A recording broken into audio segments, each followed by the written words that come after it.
Hello students, how are you all? I hope you all are fine and safe at home. Now I'm going to start with the financing decision. See, I've told you that whenever financial decisions are taken, these are taken in the form, three decisions are basically being taken. First one is financing decision, dividend decision, then third one is investment decision.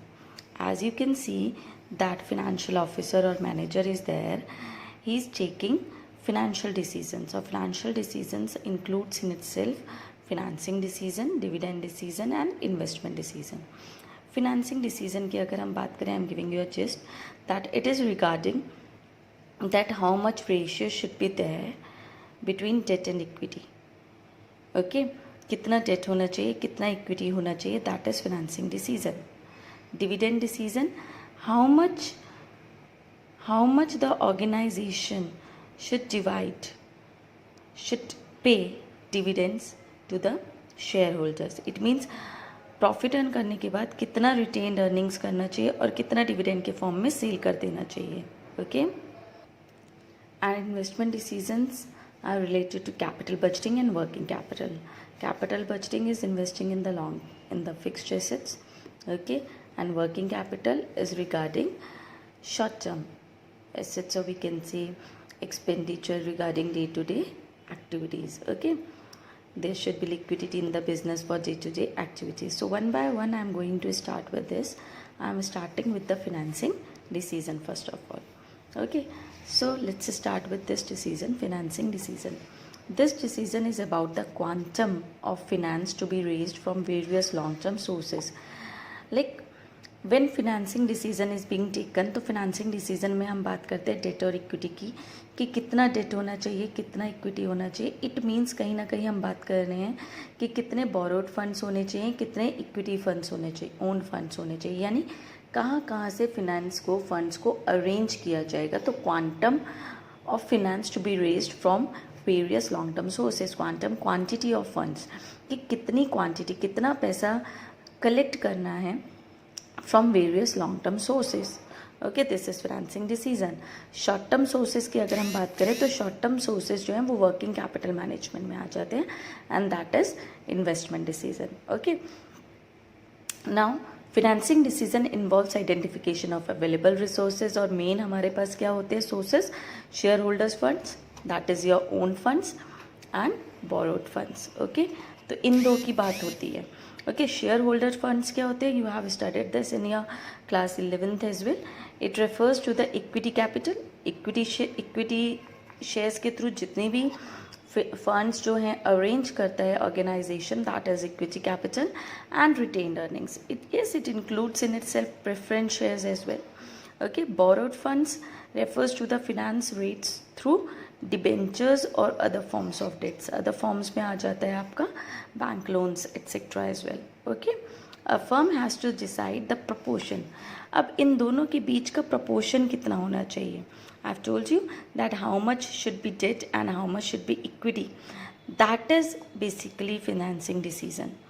Okay, yes, now interest on borrowed funds have to be paid regardless of whether or not a firm has earned a profit. Of course, if borrowed funds are being taken, अगर date ज़्यादा ले ली जाती है तो क्या होता है, तो उस पर जो इंटरेस्ट तो पे करना ही पड़ता है. If debentures are issued then also interest is to be paid. If loans have been taken then also interest is to be paid. तो चाहे प्रॉफिट हो या ना हो, तब भी बिजनेस को in case of debt interest जो है वो पे करना पड़ता है. Okay, so the risk of default on payment, and if business is not being able to pay that interest, तो वो क्या हो जाती है, डिफ़ॉल्ट पेमेंट हो जाती है. अगर बिजनेस कोई भी पेमेंट नहीं कर पाता है तो उस पेमेंट को बोलते हैं डिफ़ॉल्ट पेमेंट. ओके, तो वो डिफ़ॉल्ट पेमेंट कहलाती है. और इस रिस्क को तो मैनेजर क्या करता है, मैनेजर वो रिस्क को एनालाइज करता है कि आज अगर बिजनेस इतना डेट लेता है तो क्या वो आने वाले टाइम पर इतना प्रॉफिट अर्न कर पाएगा कि उस प्रॉफिट में से वो इंटरेस्ट भी पे कर दे.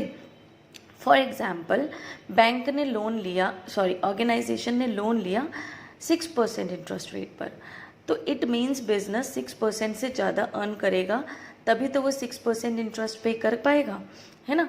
तो बिजनेस में मैनेजर यही एनालाइज करता है while taking financing decision the risk regarding paying off the debts, कि क्या वो डेट्स पे कर पाएगा, क्या वो इंटरेस्ट पे कर पाएगा। ओके, तो वो उस टाइम पर उस रिस्क को एनालाइज करता है और उस रिस्क को बोलते हैं फिनेंशियल रिस्क, उस रिस्क को बोलते हैं financial risk. The risk of default on payment, the risk of default on payment is known as financial risk. Okay, जो जिसमें ये देखा जाता है that whether the business is being able to pay off the debts, to pay off the interest on time. Okay, shareholders funds on the other hand involves no commitment. If we'll talk about shareholders fund, अगर business equity issue करता है, okay, then there is no commitment regarding the payment of returns or the repayment of capital. तो वो तो owned capital है, वो तो share holders की खुद की मनी है। तो वहाँ पर if losses are occurring और business is not earning profit, तब भी वहाँ पर बिजनेस को पे ऑफ नहीं करना, because that is shareholders fund. तो शेयर होल्डर्स के फंड्स में कोई कमिटमेंट नहीं होती regarding the payment of returns और the repayment of capital. Okay, so there is a need. अब now the question arises that how much debt and how much equity should be there involved. So there should be mix of both. There should be mix of both debt and equity in making financing decisions, which may be debt, equity, preferential capital and retained earnings. इन सबको मिलाकर एक mixture होना चाहिए date और equity का। Okay, हर एक source का cost जो है वो ऑर्गेनाइजेशन को, बिजनेस को एस्टिमेट कर लेना चाहिए, whether it's a debt source या फिर वो कोई इक्विटीज का सोर्स हो। Okay, if we'll talk about from the point of view of organization, then some sources may be cheaper than others. Few sources are there जो cheaper होते हैं दूसरे से. For example, debt is considered to be the cheapest of all. Debt को हमेशा cheapest समझा जाता है. ऑर्गेनाइजेशन में अगर डेट इंक्लूड किया जाता है तो उसकी कॉस्ट सबसे कम होती है. नाउ यू विल से कि डेट लेना तो बाहर से पैसे लेना है तो कैसे कम हो गई. सी, अगर ओन फंड्स, अगर ओनर ही अपना सारा पैसा लगा देगा, है ना, तो कल को अगर लॉसेस हो जाएंगे तो वो अपने पैसे को ही रिस्क पर रख लेगा. वहीं अगर डेट लेता है तो डेट लेने के और भी फ़ायदे होंगे. क्या फ़ायदे होंगे? जब डेट लिया जाएगा तो उसको टैक्स डिडक्टिबिलिटी ऑफ इंटरेस्ट मिलेगी, यानी टैक्सेशन में उसको रिडम्पशन मिलेगा, एग्जम्पशन मिलेगा. While paying off the taxes, जितना उसने इंटरेस्ट पे करा है वो डिडक्ट हो जाएगा. ओके, जिससे उसका इनकम टैक्स भी कम हो जाएगा, जिससे क्या हो जाएगा, ये सोर्स जो है चीपर बन जाता है. Associated risk is also different for each source. हर सोर्स से रिलेटेड रिस्क जो है वो डिफरेंट है. फॉर एग्जाम्पल, डेट पर इंटरेस्ट पे करना पड़ता है and redeem the principal amount on maturity, और जब मैच्योरिटी आती है तो प्रिंसिपल अमाउंट को पे ऑफ भी करना पड़ता है ना. But there is no such compulsion regarding dividend on equity shares. Equity shares पर डिविडेंड पे जरूरी नहीं है करो, है ना. That you have studied. जिन ईयर्स में प्रॉफिट होता है उन ईयर्स में पे कर सकते हैं. Yes, thus there is some amount of financial risk in debt financing. तो डेट फिनेंसिंग में फिनेंशियल रिस्क जो है वो थोड़ा है. Overall financial risk, this is important students. Overall financial risk depend किस पर करता है? वो डिपेंड करता है कि टोटल कैपिटल में कितना डेट है. टोटल कैपिटल में कितना डेट है. Okay, if debt is more, बहुत ज़्यादा डेट है, then there is more risk. If debt कम है then there is less risk. But still जितना ज़्यादा डेट होगा उतना ज़्यादा चीपेस्ट सोर्स होगा. So there should be a mix of both according to the nature of the organisation. As per the nature of the organisation. छोटा सा business है, date की बहुत ज़्यादा ज़रूरत नहीं है. लॉन्ग टर्म बिजनेस है, बहुत बड़ा ह्यूज इन्वेस्टमेंट रिक्वायरमेंट है, तो डेट की रिक्वायरमेंट ज़्यादा है. Okay, now while taking debts को अरेंज करते हुए कुछ एक्सपेंडिचर जो है वो ऑर्गेनाइजेशन बेयर करता है. फॉर एग्जाम्पल, अगर हम एक लोन भी लेने चाहते हैं तो डॉक्यूमेंटेशन के चार्जेस बैंक को पे करने पड़ते हैं. सिमिलरली डिबेंचर्स इशू करते हैं, है ना, या फिर शेयर्स इशू करते हैं, यू हैव स्टडीड दिस, तो कुछ ना कुछ कॉस्ट जो है वो ऑर्गेनाइजेशन को बेयर करनी पड़ती है. सो टू रेज फंड्स, किसी भी तरह के फंड को रेज करने के लिए बिजनेस को कुछ कॉस्ट जो है वो बेयर करनी पड़ती है, and that cost is known as flotation cost. That cost is known as flotation cost. So fund raise करने के लिए कोई ना कोई कॉस्ट इन्वॉल्व होती है, and that is known as flotation cost. Okay, financing decision is thus concerned with the decisions about how much to be raised from which source. So basically ये decision क्या है? ये decision है regarding कि कितने funds raise करने हैं और किस source से करने हैं. Only this is the financing decision, and in this decision it is also look after, ये भी देखा जाता है कि ओवरऑल कॉस्ट कितनी आएगी अरेंज करने की, and what is the financial risk. Okay, so this is basically financing decision. Now what are the factors affecting financing decision. Organisation में कौन कौन से फैक्टर्स हैं जो फाइनेंसिंग डिसीजन को अफेक्ट करते हैं, यानी जब मैनेजर फाइनेंसिंग डिसीजन लेता है तो क्या सोच समझकर ये फाइनेंसिंग डिसीजंस लिए जाते हैं. So the very first thing is cost. सबसे पहले मैनेजर देखता है कि कॉस्ट ऑफ रेजिंग फंड्स क्या है, अलग अलग सोर्सेज से कॉस्ट ऑफ रेजिंग फंड्स क्या है, and the sources which are cheapest, जिनकी कॉस्ट चीपेस्ट है उसी को नॉर्मली मैनेजर ऑप्ट कर लेता है. Next is risk. Of course manager looks after the risk associated with each and every source, because risk is different with each and every source. तो उस risk को analysis किया जाता है. Financial risk is being looked after. Flotation cost, of course flotation costs are also being watched. अगर flotation cost ज़्यादा है किसी सोर्स की तो उस सोर्स को इग्नोर किया जा सकता है. Okay, higher the flotation cost, less attractive the source is. Next is cash flow position of the company. Cash flow position means inflow and outflow of the company. Inflow of cash यानी receipts, and outflow of cash, that is payments.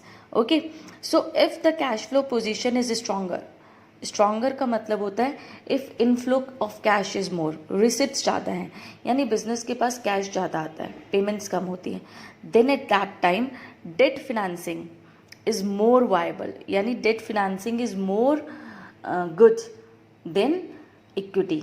क्योंकि अगर receipts बनी रहती हैं organisation में तो date लेना बहुत अच्छा है, बिकॉज इंटरेस्ट की पेमेंट ईजिली हो जाएगी और ओनर को अपना खुद का पैसा रिस्क पर नहीं लगाना पड़ेगा. Fixed operating cost. Now what is fixed operating cost. Fixed operating cost वो कॉस्ट होती है, ऑपरेटिंग कॉस्ट जो बिजनेस को रन करने के लिए जरूरी है. फिक्स्ड हो गई, जो पे ऑफ करनी है, that is fixed cost. Economics micro में आपने पढ़ा है. For example rent on the building, insurance premium, salaries etcetera, ये सब क्या है, these all are fixed cost जो बिजनेस ने पे ऑफ करनी है. Now while taking this decision it is also looked after कि किस तरह से इस फिक्स्ड कॉस्ट को कम करा जा सकता है. Lower debt financing is better. तो जहाँ पर ये फिक्स्ड कॉस्ट कम होती है वो ऑप्शन बेटर है. Okay, Similarly, fixed operating cost is less, more of debt financing may be preferred. जितनी ज़्यादा ये fixed operating cost कम होगी उतना ज़्यादा debt financing को prefer किया जाएगा. Now how to do these factors? See, अलग अलग आपने पढ़ने हैं, but 1 mark या फिर multiple choice questions के लिए आपके ऐसे questions arise हो सकते हैं. ओके, जहाँ पर फॉर एग्जाम्पल कॉस्ट कम है तो वहाँ पर डेट लिया जाएगा, जहाँ पर फिक्स्ड ऑपरेटिंग कॉस्ट कम है वहाँ पर डेट लिया जाएगा. सो इस तरह के क्वेश्चंस भी अराइज हो जाते हैं इन 1 mark questions. Next factor is control considerations, कि कितनी कंट्रोलिंग है, बिजनेस कितना कंट्रोल कर सकता है. Issues of more equity may lead to dilution of management control over the business. जितना ज़्यादा, this is the feature of equity shares, you have studied in class 11, जितना ज़्यादा इक्विटी शेयर्स इशू करे जाते हैं उतना ज़्यादा कंट्रोल डाइल्यूट होता है. Because if more of equity shares are issued, more will be the shareholders and more will be the more people will be there who are controlling the organization. Okay, but debt financing में ऐसा कुछ नहीं होता है. सो companies जो होती हैं वो अफ्रेड होती हैं इक्विटी शेयर्स इशू करने के लिए, बिकॉज कंट्रोलिंग जो है वो बहुतों के हाथ में चली जाती है.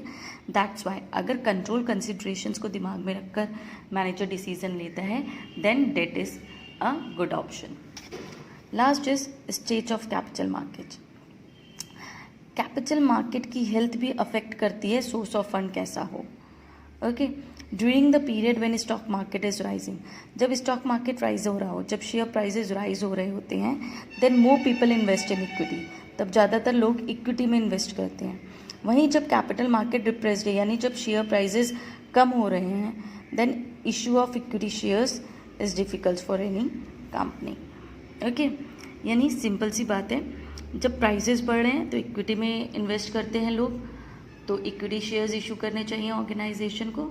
अगर शेयर मार्केट में डिप्रेशन चल रहा है यानी प्राइसेस कम हो रहे हैं, उस टाइम पर कंपनी को, ऑर्गेनाइजेशन को इक्विटी शेयर्स इशू नहीं करने चाहिए, बिकॉज उस टाइम पर इन्वेस्टर्स जो हैं इक्विटी शेयर्स में इन्वेस्ट कम करते हैं. तो ये डिसीजन लेना as per the health of the stock market कि स्टॉक मार्केट कैसा चल रहा है. अगर if it is running good तो इक्विटी शेयर्स इशू करे जाएं, अगर नहीं अच्छा चल रहा है तो इक्विटी शेयर्स इशू नहीं करे जाएं. ओके, सो इस फैक्टर को भी कंसीडर किया जाता है.